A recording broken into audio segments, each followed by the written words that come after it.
So for me, education, especially at lower levels, so primary education, even before pre-primary education, for me that's crucial.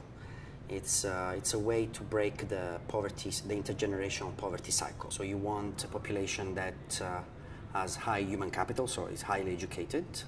So you want to find out ways to increase people's skills, what people can do. We study whether increasing resources, material resources to schools improves students' outcomes. The way we do that is by analyzing a specific policy we have in South Africa, which gives schools resources depending on their poverty score.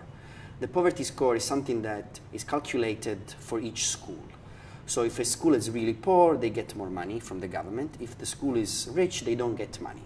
So what we do, we compare different schools who receive different amounts of money and see if schools that are otherwise similar but receive different amounts of money, how they perform comparatively.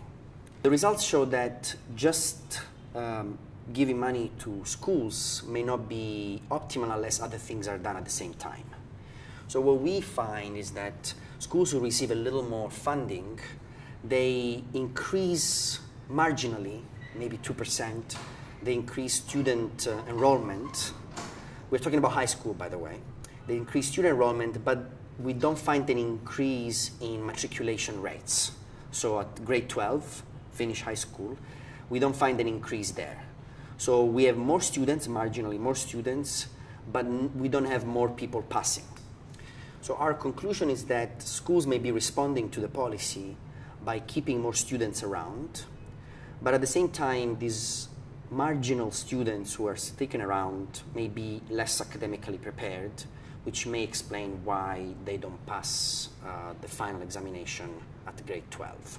I think the main policy implication is to have a sort of holistic approach to education policy.